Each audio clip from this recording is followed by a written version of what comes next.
entre frères et sœurs. Ce matin, je vous pose la question, pourquoi est-ce que Dieu sauve les gens? Et la réponse qui nous vient souvent en tête quand on se pose cette question-là, c'est certainement pas parce que je le mérite. Hein? Quand on répond à cette question-là, je sais qu'il m'aime, je sais qu'il a choisi, je ne sais pas pourquoi, mais je dois l'accepter. Et puis, c'est vraiment un beau cadeau de pouvoir accepter cet amour et cette grâce, ce pardon-là de Dieu. Mais est-ce qu'on comprend réellement à quel point le salut qui nous a été offert sans qu'on le mérite est quelque chose de merveilleux? Et malheureusement, la réalité, c'est que beaucoup de gens, et dans la plupart des cas, l'être humain, la grâce de Dieu est souvent soit méprisée et ignorée, soit elle est incomprise. Et lorsque la grâce de Dieu est mal comprise ou vécue dans le doute, la méfiance, la vie chrétienne, ça devient un lourd fardeau à porter. Une grosse roche qu'on porte sur le dos. Et quoi de plus misérable qu'une personne qui n'aime pas de tout son cœur Dieu? Hein, dans Apocalypse 3,16, il dit « Parce que tu es tiède, tu n'es ni froid ni bouillant, je vais te vomir de ma bouche. » Ou Jacques 2,19, « Tu crois en Dieu, tu fais bien, les démons aussi, ils croient et ils tremblent. » Quand on doute de Dieu, qu'on ne l'aime pas de tout notre cœur, c'est misérable. Il y a quelqu'un qui a dit être juste assez près du monde pour se sentir coupable devant Dieu et juste assez près de Dieu pour se faire haïr du monde. C'est la position la plus misérable que quelqu'un peut avoir. Tu n'es pas collé à Dieu, tu joues un peu avec le monde, fait que là, tu te sens coupable, puis tu te dis chrétien près de Dieu, fait que les gens t'haïssent, mais tu es comme chambranlant entre les deux. Dieu veut qu'on l'aime de tout notre cœur. Hein? Quand il déportait Israël, il disait à Israël, « Si vous revenez de tout votre cœur, je vais vous bénir, votre situation va revenir comme avant. » Il y a ce désir-là, Dieu, qu'on l'aime de tout notre cœur. Et je pense que dans le mariage aussi, c'est un peu comme ça. Hein? Quoi de plus misérable que de vivre dans le mariage comme un coloc, une entreprise familiale, rêver à une autre vie, agir pour que l'autre divorce. C'est pas comme ça que Dieu a créé le mariage. Hein? Il l'a créé pour qu'on s'aime de tout notre cœur et puis qu'on soit épanoui dans cet amour-là, un peu comme l'amour de Dieu. Il veut qu'on l'aime de tout notre cœur. Et si vous êtes dans cette situation-là ce matin, par rapport à Dieu, si vous avez une perception de la marche chrétienne comme étant un lourd fardeau, que vous avez peur de Dieu, je vous invite à ne pas vous décourager et je vous invite à lui donner une chance de vous parler. Osez lui faire confiance. Laissez le maître vous enseigner. Et sachez aussi, réalisez qu'on n'a jamais fini d'apprendre sur Dieu. Je réalisais dernièrement, on pense avoir donné toute notre vie au Seigneur quand on se convertit. Mais la réalité, c'est que quand on donne notre vie à ce moment-là, on donne ce qu'on connaît de notre vie.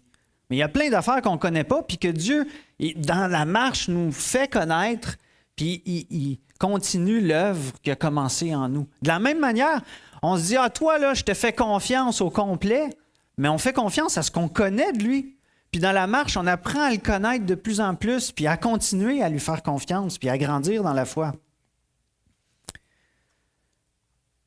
Mais revenons à notre question. Pourquoi est-ce que Dieu sauve des gens comme nous? Oui, par amour, et oui, par grâce, mais il nous sauve aussi pour un objectif. Vous avez été sauvés par grâce, mais en vue, dans l'objectif d'apporter une contribution sur terre. Vous n'êtes pas ici seulement pour manger, gaspiller de l'air, de la bouffe, consommer et prendre de la place. Hein? Même le monde en général réalise qu'une vie centrée sur nous-mêmes, sur la consommation, c'est destructeur, la planète se détruit, on est en train de vider les ressources, puis ça va mal.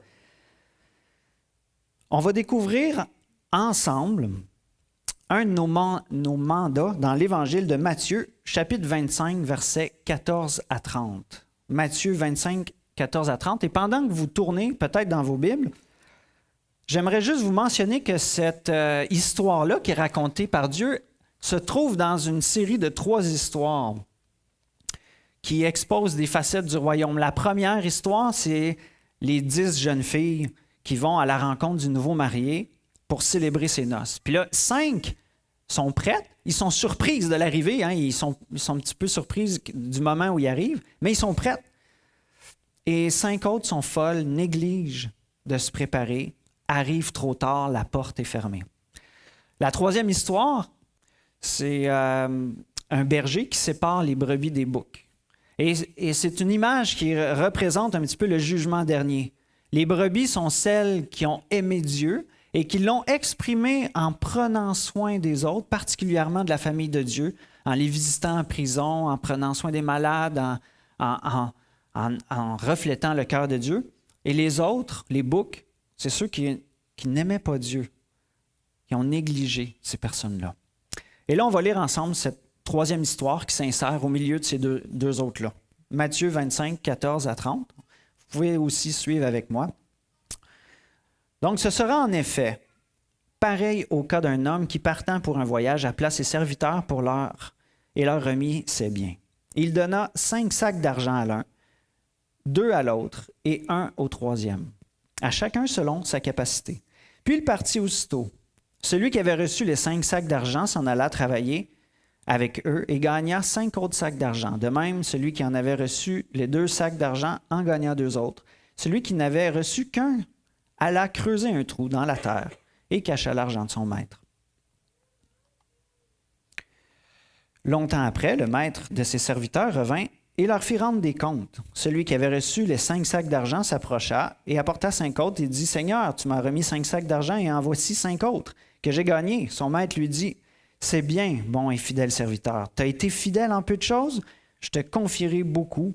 Viens partager la joie de ton maître. » Celui qui avait reçu les 2 sacs d'argent s'approcha aussi et lui dit « Seigneur, tu m'as remis 2 sacs d'argent et voici 2 autres que j'ai gagnés. » Son maître lui dit « C'est bien, bon et fidèle serviteur. Tu as été fidèle en peu de choses, je te confierai beaucoup. Viens partager la joie de ton maître. » Celui qui n'avait reçu qu'un sac d'argent s'approcha ensuite et dit « Seigneur, je savais que tu es un homme dur. Tu moissonnes où tu n'as pas semé, tu récoltes où tu n'as pas planté. J'ai eu peur et je suis allé cacher ton sac d'argent dans la terre. Le voici, prends ce qui est à toi. » Son maître lui répondit « Serviteur mauvais et paresseux. Tu savais que je moissonne ou que j'ai pas semé et que je récolte ou j'ai pas planté? Il te fallait donc remettre mon argent au banquier et à mon retour, j'aurais retiré ce qui est à moi avec intérêt.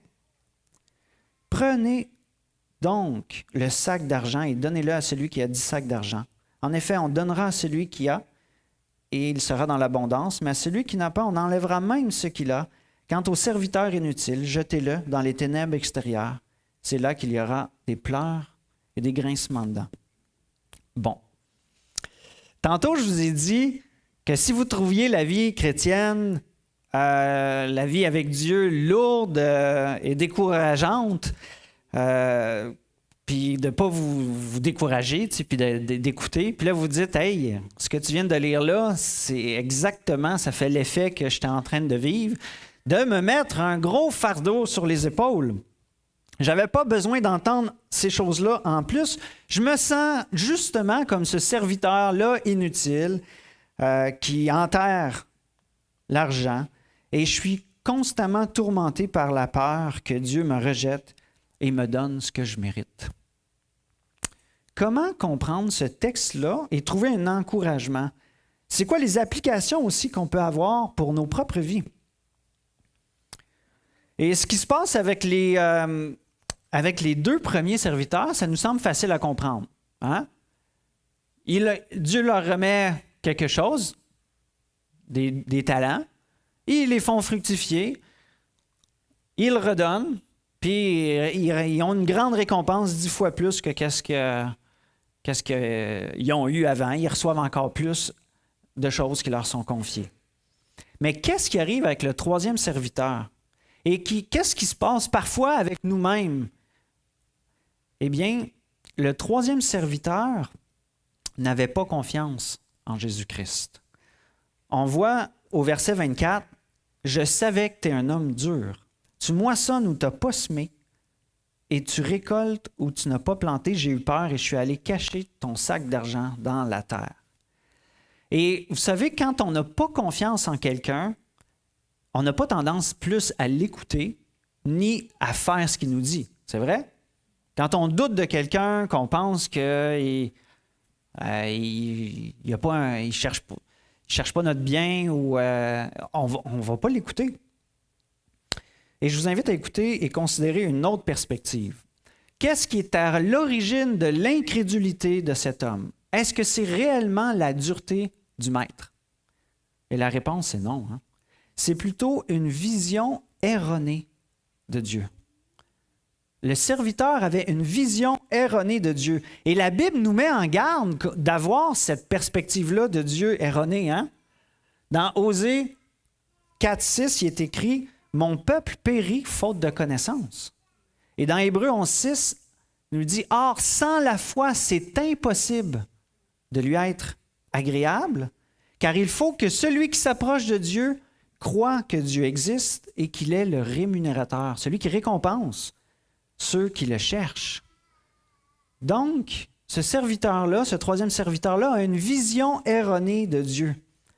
Lorsque quelqu'un manque de confiance et a une vision erronée de Dieu, il agit de la même manière que Adam et Ève ont agi dans le jardin quand Dieu leur a dit « Où es-tu, Adam? » Et puis qu'Adam a répondu dans Genèse 3,10 « J'ai entendu ta voix dans le jardin, j'ai eu peur parce que je suis nu et je me suis caché. » Adam ne s'était jamais caché avant de Dieu. Il marchait avec lui dans le jardin. Il n'avait jamais éprouvé de honte avant, ni de peur de la présence de Dieu. Oui, Dieu l'avait averti. Il avait dit, si tu manges de cet arbre-là, tu vas mourir. Il y avait une conséquence, une séparation qui allait se produire suite à la désobéissance. Mais la désobéissance a aussi produit une perception tordue de Dieu de la part d'Adam. Adam est devenu subjectif. C'était le regard sa perception du regard de Dieu, c'est un regard qui n'était plus un regard de bonté, c'était un regard malveillant, rempli de jugement. Le doute et la peur venaient de prendre racine dans son cœur. C'est ce que je mérite après tout. Après ce que je viens de lui faire, je mérite d'être séparé, je vais me cacher. Mais t'es trop dur, Dieu. T'es trop dur d'avoir mis cette femme à mes côtés. C'est ta faute, finalement, si j'ai mangé de ce fruit. La même chose, ça ressemble vraiment au serviteur qui cache son talent. Et la seule façon de s'en sortir, c'était de se cacher. Et c'est un petit peu ça que la peur fait. La peur du jugement de Dieu, ça l'attire, c'est bon pour attirer notre attention sur notre problème, sur ce qu'on commet de mal, mais ça ne nous donne pas la capacité de nous aider à accomplir quoi que ce soit pour Dieu. Au contraire, ça finit par nous paralyser, nous rendre totalement stériles sur le fruit qu'on pourrait porter pour Dieu. Et ma question pour vous ce matin, c'est quoi votre perception de Dieu? Quelle est votre perception? Comment vous le voyez? Est-ce que vous voyez Dieu comme un joueur d'échecs contre Satan et vous comme un simple pion que j'avais besoin de le sacrifier, celui-là, si je veux gagner la game? Vous voyez-vous comme ça, parfois? Voyez-vous Dieu comme un dictateur, manipulateur, et vous comme une marionnette? Parce que Dieu, après tout, il sait tout, il fait tout, puis finalement, je n'ai pas de libre choix. Voyez-vous Dieu comme celui qui abandonne l'humain, puis vous laisse à vous-même? Voyez-vous Dieu comme celui qui met des fardeaux vraiment lourds sur vos épaules et vous laisse vous débrouiller? Voyez-vous Dieu comme un parent qui vous fait toujours sentir que vous ne méritez pas son amour? Alors, je t'aime, mais je veux vraiment que tu le saches que tu ne le mérites pas. C'est important, là. Tu ne mérites pas mon amour. C'est ça que je veux que tu retiennes. Voyez-vous Dieu comme ça? Et vous, comment vous percevez-vous vous-même? Vous voyez-vous parfois comme méritant l'approbation de Dieu et souvent comme un traître qui ne tient pas ses engagements puis qui finalement mérite sa colère? Voyez-vous comme quelqu'un qui est bon à rien, comme toujours en train de vous comparer aux autres et constamment lutter pour trouver votre valeur? Avez-vous l'impression d'avoir cette chanson à la mode qui tourne en ce moment à la radio? Hein? It's me, I am the problem, it's me. At the time, everybody agree, everybody agree, everybody agree. Change de tune sur ta playlist, hein? On a une chance que c'est pas ça qu'on chante le matin, hein? Inquiétez-vous pas, c'est l'équipe de louange tantôt qui prend la relève. Le péché est venu embrouiller notre vision de Dieu. Non seulement notre vision de Dieu, mais notre vision de l'autorité et notre vision de nous-mêmes. On ne voit plus Dieu de manière objective. Ajoutez à ça nos propres modèles parentaux. Aucun de nous a des parents parfaits ou des autorités, des patrons parfaits, des gouvernements parfaits. Et là, ça vient encore plus embrouiller notre perspective de Dieu. Et certains d'entre vous avaient peut-être vécu de la manipulation, de l'abandon, de l'abus spirituel de la part de vos parents. Vous avez peut-être été aussi abusé psychologiquement, physiquement. Et j'aimerais vous dire que je suis sincèrement désolé pour vous si vous avez vécu ces choses-là. Mais j'aimerais vous inviter à découvrir comment Dieu est différent, comment Dieu est parfait, bon et juste. J'aimerais ça que vous appreniez à le voir selon sa perspective à lui, qui nous fait connaître. Et on pourrait croire que ce serviteur-là déclare une vérité sur Dieu. Après tout, le maître lui répond, « Tu savais que je moissonne ou que je n'ai pas semé, que je récolte ou que je n'ai pas planté, il te fallait alors... » Mais dans le fond, le serviteur exprime une demi-vérité. Hein, je sais que tu es dur, tu n'es pas un maître bon, tu moissonnes. C'est vrai que Dieu nous confie des choses. Et il s'attend à ce que ça donne du résultat. Lui-même est comme ça, hein? Mais ce n'est pas un Dieu mauvais. Et le maître lui dit, même si j'aurais été comme ça, pourquoi tu as agi comme ça? Si je suis le même, tu aurais dû au moins placer l'argent à la banque puis le faire donner du résultat. Tu n'as pas d'excuse valable pour enterrer ce qui t'a été confié. Alors pourquoi ce serviteur-là devait agir différemment? Parce que Dieu est bon. Parce que Dieu est bon, c'est une vérité super simple que la plupart du temps, on sait, mais dans la vie de tous les jours, des fois, on a besoin de se le répéter. Dieu est bon. Jacques 1,17 nous dit « Toute grâce excellente, tout don parfait descend d'en haut, du Père des Lumières, chez lequel il n'y a ni changement, ni ombre de variation. » Dieu est bon, puis il n'est pas ébranlable. Il ne se lève pas du mauvais pied un matin, puis décide « Ah là, je vais leur faire payer cette gang-là que je ne suis pas capable de tolérer. » Ou il n'y a pas des problèmes hormonaux que de temps en temps, ça va bien, puis de temps en temps, il fait des crises. Son humeur n'est ni fragile, ni vacillante. Si nous ne le reconnaissons pas, impossible d'être en communion avec lui et de connaître ce qu'il veut réellement pour nous. Vous savez, on peut se garrocher dans le service parce qu'on dit « Ah, je viens de découvrir Dieu. » Puis là, se garrocher dans le service sans le connaître. On a besoin de le connaître, de goûter qui est bon et pas mettre la charrue avant les bœufs. Et ça va nous pousser au service. Et Jean 17,3 nous dit « Or, la vie éternelle, c'est qu'ils te connaissent, toi, le seul vrai Dieu, et celui que tu as envoyé, Jésus-Christ. » La vie éternelle, ce n'est pas de servir, là. C'est de découvrir qui est bon, découvrir Jésus, qui il est pour nous.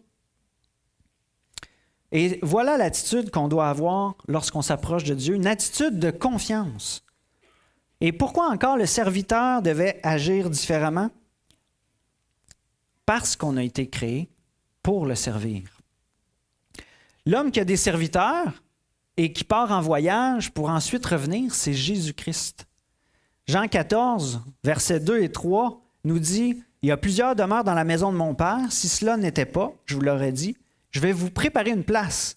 Et lorsque je m'en serai allé et que je vous aurai préparé une place, je vais revenir et je vous prendrai avec moi afin que là où je suis, vous y soyez aussi. » Donc, Jésus est venu, il est reparti pour nous préparer une place où demeure Dieu lui-même. Et il le fait pour chacun de ceux qui croient en lui, qui placent leur confiance en lui. Pourquoi est-ce que Dieu ne nous emmène pas au ciel tout de suite? Pourquoi il nous laisse là, comme ça, dans un monde déchu, rempli de problèmes puis de situations blessantes? Parce qu'il y a un objectif pour nous. Il y a un plan, comme on l'a dit, un plan vraiment grand, et on est inclus là-dedans. Dieu a un ministère pour toi dans l'Église. Il y a une mission pour toi dans le monde. Et les serviteurs, c'est nous, les humains. Servir, c'est pas naturel. Hein? Chez l'être humain, on a tendance, malheureusement, à vouloir être servi avant de se donner nous-mêmes aux autres. Et là, Puis des fois, c'est comme ça. Hein? On va visiter une église. Bon, qu'est-ce que cette église-là a à m'offrir? Là? Qu'est-ce qui est bon là, ici, dans cette église-là? Ah, je vais peut-être aller magasiner dans un autre qui a plus, qui va me donner plus que ce que je recherche. Au lieu de dire, qu'est-ce que Dieu m'a donné pour faire du bien à cette église-là? Pour m'impliquer, puis bénir, puis voir son œuvre se manifester. Mais, imaginez si notre corps fonctionnerait comme ça. Hein? Si notre estomac, à midi, après le dîner, dirait « Moi, je suis tanné là, de servir l'intestin puis de commencer la digestion pour l'autre, j'arrête. » Et bien, si vous ne le savez pas, ça existe vraiment, cette chose-là. Ça s'appelle la gastroparésie, le syndrome de l'estomac paresseux. Qu'est-ce que ça fait, ça? Bien, ça peut produire des effets secondaires pas mal dangereux. Ralentissement de la vidange de l'estomac, douleur abdominale, manque d'appétit, ballonnement, constipation, vomissement, déshydratation. Et si rien ne change, s'il n'y a pas d'intervention, la mort. Lorsqu'un membre de notre corps est malade, qu'est-ce qui se passe? Tout le corps autour essaye de travailler pour l'aider, puis souffre avec ce membre-là qui ne marche pas.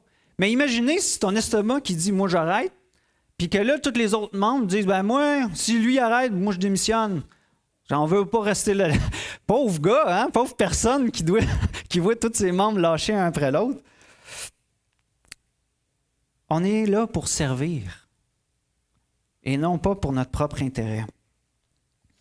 On constate aussi que chaque serviteur a reçu quelque chose de la part de Dieu, chacun selon sa capacité. 1 Corinthiens 7, 17 le mentionne aussi. Que chacun vive selon la part que le Seigneur lui a attribuée, selon l'appel qu'il a reçu. C'est ce que je prescris dans les églises. Hein? Comme le maître qui a donné 5 sacs à un, 2 sacs à l'autre, 1 sac à l'autre, chacun selon sa capacité. Dieu nous a donné une part. Et tu ne l'as peut-être pas encore accepté, mais Dieu t'a créé de façon unique. Il n'y a personne comme toi dans toute la salle qu'il y a là, puis dans le monde en plus. Tu as une personnalité unique, tu as des dons, des talents spécifiques à toi, et Dieu t'a donné ces choses-là spécifiques à toi pour que tu les utilises d'une manière spécifique dans ton Église, dans ta communauté, dans ta famille. Le temps, les talents naturels et les dons spirituels, c'est tous des cadeaux que Dieu nous donne à chacun de ses enfants, sans exception. Il n'en oublie pas dans le nombre. Même si vous regardez la salle et vous dites « ouais, il y en a pas mal, peut-être moi j'ai été oublié dans le tas ». Non! Mais parfois, qu'est-ce qui se passe? On se concentre sur les 9 autres talents que l'autre a, puis on se dit « ouais, ben moi, j'en ai juste un. Je vais aller l'enterrer. » D'autres fois, on va dire « ouais, mais moi, je suis blessé. Ah, moi, j'ai des faiblesses. » Et là, on se laisse paralyser par ça, puis on s'en va enterrer. Mais on a réellement reçu quelque chose de la part de Dieu. Et cette chose-là doit servir aux autres. Dieu t'a vraiment donné quelque chose et te donne la capacité de l'accomplir. Est-ce que tu le crois? Oui, il y en a un qui le croit. Hein? Le croyez-vous? J'aimerais vous faire répéter cette phrase. J'ai reçu quelque chose de la part de Dieu qui doit servir aux autres. Allez-y. J'ai reçu quelque chose de la part de Dieu qui doit servir aux autres. Répétez-vous-la souvent, celle-là. Parce que des fois, il y a la petite chanson là, de Taylor Swift qui revient dans notre tête. L'homme qui a des serviteurs qui est parti va revenir et lors de son retour, tous les hommes auront des comptes à rendre pour ce qui leur a été confié. On le voit dans Matthieu 25, 19. Longtemps après, le maître de ses serviteurs revint et leur fit rendre des comptes. Et dans Matthieu 25, versets 31 à 32, dans l'histoire qui est juste après, c'est écrit que lorsque le Fils de l'homme viendra dans sa gloire avec tous ses saints anges, il s'assiera sur son trône de gloire. Toutes les nations seront rassemblées devant lui. Il séparera les uns avec les autres, comme le berger sépare le brebis d'avec les boucs. Le service, on n'a pas été sauvé par le service, mais on a été sauvé pour le service, pour servir notre grand Dieu. Donc, le service n'est pas une option et l'égoïsme, la paresse, ne pourra pas être justifié devant Dieu. Il n'y aura aucune excuse. Dans Éphésiens 4.10, il est écrit en réalité, c'est lui qui nous a fait. Nous avons été créés en Jésus-Christ pour de bonnes œuvres, il était là, afin que nous les pratiquions. On a été créés pour des bonnes œuvres, pour qu'on les pratique. Et les bonnes œuvres que Dieu a préparées, c'est le service. Et ce que l'Éternel a dit au prophète Jérémie s'applique à toi puis à moi aussi. Dans Jérémie 1,5, il est écrit « Avant de te former dans le ventre de ta mère, je te connaissais. Avant ta naissance, je t'ai choisi pour me servir. J'ai fait de toi mon porte-parole auprès des peuples. » Frères et sœurs, notre vie sur terre est une préparation pour l'éternité. On bâtit une conception dans notre monde que travaille là, des bonnes années, puis après ça, tu vas pouvoir te payer la traite. Hein? Te reposer, puis que les autres te servent. Si tu as bien fait ta job, tu vas devenir le roi. Mais la vie éternelle ne fonctionne pas comme ça. Puis là, vous vous dites « Ah non, moi qui espérais donc. » Mais il y a une joie. Imaginez que vous ayez la santé, l'énergie pour continuellement être capable de faire du bien aux autres. Vous seriez heureux. Il y a la maladie, il y a la dégradation qui fait qu'à un moment donné, on n'est plus capable.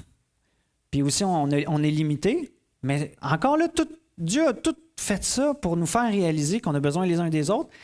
Mais dans l'éternité, ça ne sera pas genre on s'assoit, puis on attend, puis « Ah ouais, Dieu, t'as promis le paradis, là, c'est pas ça, je suis là pour en profiter. » On va en profiter, mais en étant actif dans le service.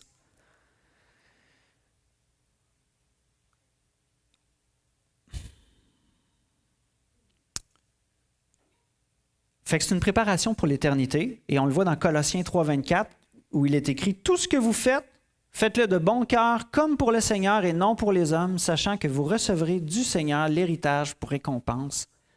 Servez Christ, le Seigneur. » Alors, je vais dire la fameuse phrase que Jean-Pierre a dit en introduction, que je veux que vous reteniez.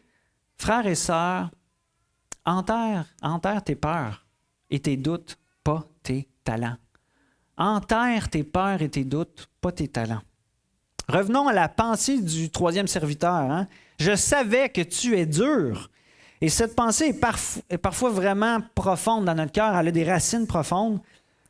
Et surtout, lorsqu'on parle de comptes à rendre. Parce qu'il en parle dans ce passage-là des comptes à rendre. Alors, j'aimerais ça vous présenter un homme qui a vécu le service, la pensée libre de tout mensonge et qui mettait sa joie à accomplir son service pour Dieu. Vous me voyez, hein? Vous vous dites, on te voit venir à 100 000 à l'heure, là, tu vas shifter à Jésus, hein? Ben oui, je vais parler de Jésus ce matin. Jésus est un chef serviteur. Jésus montre lui-même le modèle à suivre. Et Jésus, il n'a pas joué un rôle dans une pièce de théâtre pendant 10 minutes en train de servir pour dire, OK, après ça, je m'assois, puis c'est votre tour. Jésus a vécu une vie entière de service. Il s'est donné pour sa créature. Et il a joué un rôle de serviteur envers son Père, mais aussi envers nous. Dans Marc 10, 45, il est écrit, « En effet, le Fils de l'homme n'est pas venu pour être servi, il est venu pour servir et pour donner sa vie, pour libérer un grand nombre de gens. » Et pour sauver, pour servir, Jésus a dû sacrifier sa propre vie. On ne sert pas le Seigneur parce qu'on se sent coupable, parce qu'on a peur, parce qu'on pense qu'il est dur, puis qu'il est mauvais, puis que je suis bien mieux de marcher droit, sinon il m'attend avec une claque. On sert Dieu parce qu'on a goûté à son amour, parce qu'on a vu qu'il était venu pour nous servir, qu'il a donné sa vie pour nous. Et ça nous transforme. On lui doit la vie. Et par son sacrifice, notre vie a retrouvé un sens. Le service, ce n'est pas une tâche de second rang pour les minables. Le service fait partie de la nature de Dieu. De la même manière, le service, ce n'est pas une tâche pour les élites, les pasteurs missionnaires. C'est aussi pour nous, pour chacun de nous. On a tous été créés à l'image de Dieu. On a tous la capacité de lui ressembler. Et qu'est-ce que vous allez faire de la grâce de Dieu? Est-ce que vous allez vous en servir comme un oreiller de paresse ou comme un puissant stimulant pour servir? 1 Corinthiens 6,20 nous dit « Car vous avez été rachetés à un grand prix. Glorifiez donc Dieu dans votre corps et dans votre esprit qui appartiennent à Dieu. » Enterre tes peurs, tes doutes, pas tes talents. J'aimerais inviter l'équipe de louange à s'avancer pendant que je termine.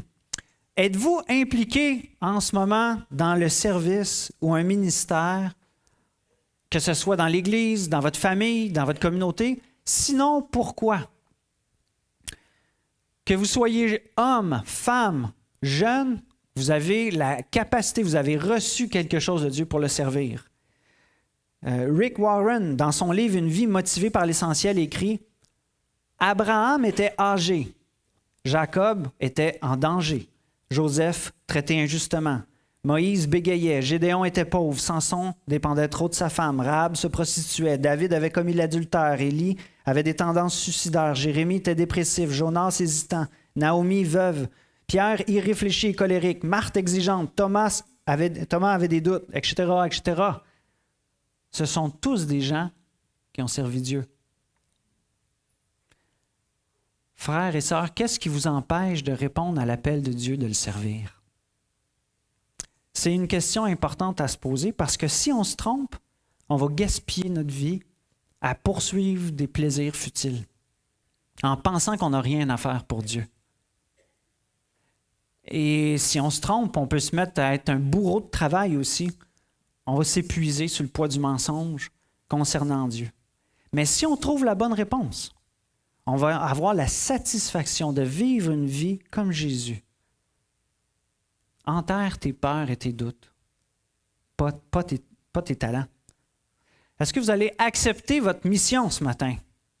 Accepter de le servir. Et je veux vous dire une chose en terminant, vous n'avez pas besoin de découvrir vos dons ou vos talents, puis là, enfin, je vais pouvoir servir Dieu. Dieu ne fonctionne pas comme ça. Faites le pas de foi, de le servir, de vous engager, puis à travers le service, vous allez découvrir vos dons puis vos talents. On est tellement dans une société de performance puis de jugement que si on fait quelque chose puis que là, ça ne marche pas, tout le monde rit de nous, puis on est disqualifié, puis il n'est plus bon à rien. Mais Dieu n'est pas comme ça. Dieu, tu t'investis dans quelque chose puis tu te rends compte, hey, finalement, C'est pas là que ça porte plus de fruits. Dieu ne veut pas se mettre à rire de toi et à te dire bon à rien. Il va continuer à prendre soin de toi, puis tu vas découvrir à travers le service où est-ce que ça porte du fruit, où est-ce que ça bénit encore plus.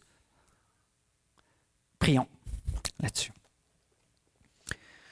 Seigneur, merci pour cette histoire et je te prie particulièrement pour chacun de nous quand on a tendance à douter, à avoir peur de toi, à marcher par la culpabilité, à découvrir ton cœur de serviteur, ton cœur aimant, à découvrir que tu es bon, que tu nous as donné toutes sortes de choses, des capacités pour accomplir, Seigneur, le mandat que tu nous confies sur terre. Je te prie pour qu'on puisse chacun de nous découvrir la part qui nous revient pendant le temps que tu nous donnes ici sur terre. Et aussi pour l'éternité, on va découvrir aussi toutes sortes d'autres services dans l'éternité.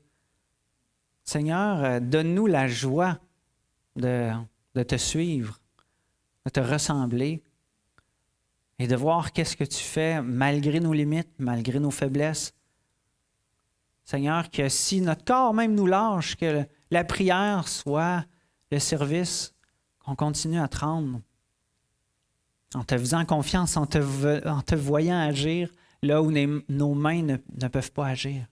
Seigneur, que chaque membre de l'Église ici puisse se voir comme tes mains, ton cœur, ta bouche, tes pieds, pour te servir avec joie. Amen.